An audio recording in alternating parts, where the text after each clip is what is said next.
संस्थांच्या अपारा संदर्भात आपण एक उपोषण सुरू केलेलं आहे. नेमकी ती माहिती काय सांगाल? आज 9 तारीख 3रा महिना आम्ही 27 तारखेला लिगी अर्ज सगळीकडे देऊन आज कालच्या 8 तारखेपर्यंत आम्हाला काय जे माहिती पाहिजे होती ती त्यांना लिगली दिलेली होती. त्याच्यातून मिळण्याचा आम्ही संदर्भ केला होता, पण त्यांच्याकडून कुठल्याही प्रकारची माहिती आमच्यापर्यंत पोहोचली नाही.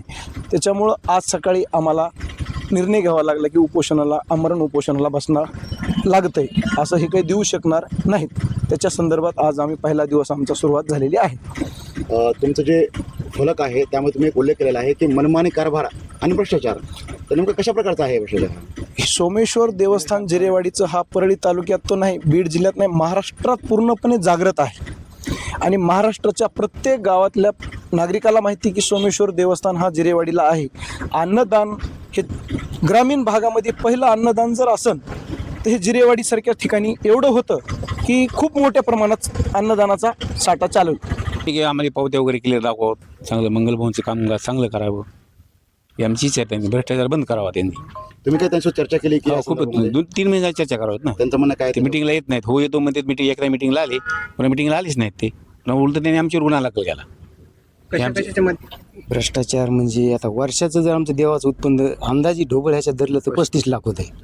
तर हे आम्हाला कधी विचारलं की फक्त 13 लाख जमा आहेत, 10 लाख जमा आहेत. म्हणजे तुमचा अंदाज आहे किंवा एक जो साधारणतः 35 लाखाचं इन्कम आहे, वार्षिक, हा. पण सांगताना ते सांगतात की 13 लाख रुपये जमा आहेत आमच्यात. 25 वर्षापासून उत्पन्न आहे ना हे. मग ते वर्षाला 35 लाख रुपये अंदाजे ढोबळ. मग ते केव्हा विचारलं इतका खर्च झाला, ह्या भीतीला 40 लाख लागले, राजस्थानीमध्ये 10 लाख जमा येतं, दीनदयाळमध्ये इतके येतं. असं भ्रष्टाचार वेगवेगळे स्वरूप आहे. आता पहिला जर सांगायचं झालं तर पावत्याच्या स्वरूपात देणगीच्या पावत्या आहेत. देणगी देणाऱ्याच्या पावत्या भरपूर आहेत, पण त्या पावत्या खात्यामध्ये पैसे त्या देणगीच्या पावत्याचे जमा होत नाहीत. मग ते पावत्या काहीला तर पावत्या दिल्या जात नाहीत. आता समजा 8,100 रुपयाची ही नगर भोजनाची पावती आहे, पण ॲक्च्युअल काही ठिकाणी तर ते सदस्य पावत्या वाटून घेतात आणि त्या 8,100 रुपयाची पावती अक्षरशः 30,000ला 40,000ला सुद्धा विकली जाते. म्हणजे पावत्याच्या स्वरूपातून सुद्धा भ्रष्टाचार आहे. हा झाला एक. नंबर 2, जे खरेदीच्या स्वरूपामध्ये आता पाठीमागं देवस्थानला लाईट फिटिंगचं सामान खरेदी करण्यासाठी सर्वजण पुण्याला गेले.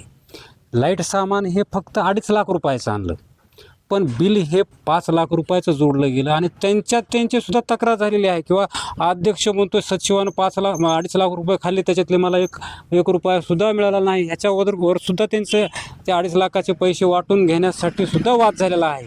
हे सुद्धा आमच्या कानावर आहे. त्यांचा एक विषय समोर आला होता की गावातील काही लोकांवर सुद्धा यावर गुन्हे दाखल झाले होते. नेमकं काय? हो, त्याच्यामध्ये मी सुद्धा होतो. प्रथमदर्शनी सुरुवातीला तर गुन्हा माझ्यावरच दाखल झाला होता. आम्ही आता देवस्थानचं कार्यालय हे देवस्थानमध्ये आहे, एक रूम आहे, पण ते कार्यालयाचं रेकॉर्ड अजिबात त्या कार्यालयात गावामध्ये नसून ते प्रताप कांदे जे सचिव आहेत त्यांचं एक स्वतःचं एक घर आहे परळी शिवाजी चौकामध्ये.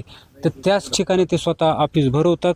आता त्या ठिकाणी ऑफिस असल्या कारणानं आम्ही त्या ठिकाणी त्यांना विचारायला गेलो किंवा आमच्याकडे मिटिंगला या, गावासमोर या आणि एकदा हिशोब वाचून दाखवा, नेमका आमच्या तक्रारी ज्या आहेत ते ऐका आणि त्याच्यावर समाधानकारक उत्तर द्या आणि त्याच्यावर कारभार व्यवस्थित चालावा. यासाठी आपण सगळेजण संघटित होऊ, एकत्र येऊ आणि गावाला किंबहुना देवाची प्रगती व्यवस्थित करू, यासाठी आम्ही त्यांना विचारणा करण्यासाठी गेलो होतो. तर त्याच्यावर त्यांनी आमच्यावर गुन्हे दाखल केले. जे आमरण उपोषण करणार इथं जोपर्यंत हे आमच्या देवाला न्याय मिळत नाही तोपर्यंत आम्ही ठाम निर्णय घेतलेला आहे. आणि मी तुमच्या ह्या माध्यमातून आवाहन करतो आमच्या देवळ कमिटीला की त्यांनी जे हे देवाचं जे लावलं आहे का बाजार, हे कुठंतरी थांबवावं. हे महाराष्ट्रभर आपलं जे देवस्थान आहे ह्याची चर्चा त्यांनी आज एवढ्या ह्या स्टेपला आणून ठेवली. 3 महिने झालं साहेब आम्ही हे वाट पाहत होतो की ही वेळ येऊ नये, मात्र त्यांनी स्वतः ही सुरुवात केली. पोलीस स्टेशनला जाऊन आम्ही 3 वेळेस लाईव्ह कॅमेऱ्यामध्ये येऊन गावामध्ये मिटिंग बोलवली होती, पण कुठल्याही मिटिंगला त्यांनी आमच्या दाद दिली नाही. आणि कुठलाही त्यांचा असं आता एक विषय झाला आहे की आमचं कुणीच काय करू शकत नाही. मग हे विषय साहेब कुठंतरी थांबायला पाहिजे.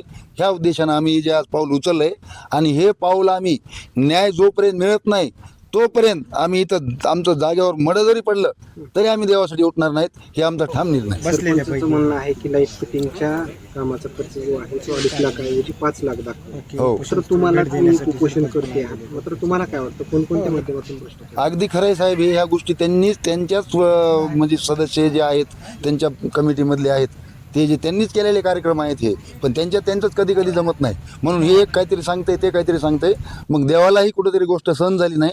त्यामुळं हे देवानं आम्हाला असं बळ दिलंय आणि आम्हाला असं सांगतात आणखी किंवा सरपंचाला आम्हाला लाख रुपये दिले, 2 लाख दिले. मी आवाहन करतो आमच्या गावातल्या नागरिकांना, ज्यांनाही वाटत असेल मी सरपंचाकडून 1 रुपया घेतला असेल तर त्यांनी देवाच्या पिंडीतलं पाणी शिवावं. मी तिथं येतो स्वतः.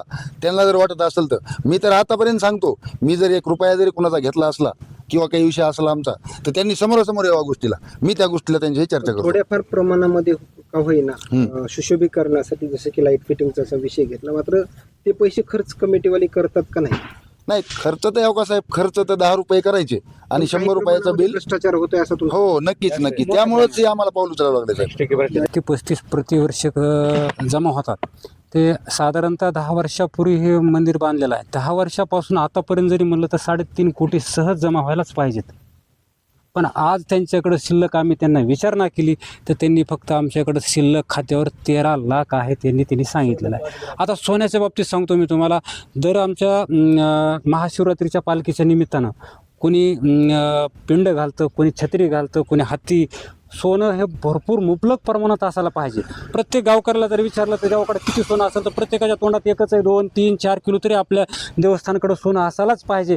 आम्ही ज्यावेळेस त्यांना विचारणा केली तर त्यावेळेस त्यांनी आम्हाला 4.5 तोळे फक्त शिल्लक सोनं आहे असं आम्हाला सांगितल्यानंतर आमचे केस उभेच राहिले. आश्चर्य वाटतं की एवढं 20 वर्षापासून 10 वर्ष, ठीक आहे 20 वर्षापूर्वीचं सोनं मोडलं असेल मग नवीन मंदिर बांधण्यासाठी, मान्यही करू आपण. चला 10-15 वर्षापासूनचं तरी सोनं दाखवा ना तुम्ही. 10-15 वर्षापूर्वीचं सोनं फक्त 4.5 तोळे 46 ग्राम शक्यच नाही आहे. आणि ही गोष्ट आमच्या गावातल्या कोणत्याच व्यक्तीला विश्वास न बसणारी गोष्ट आहे.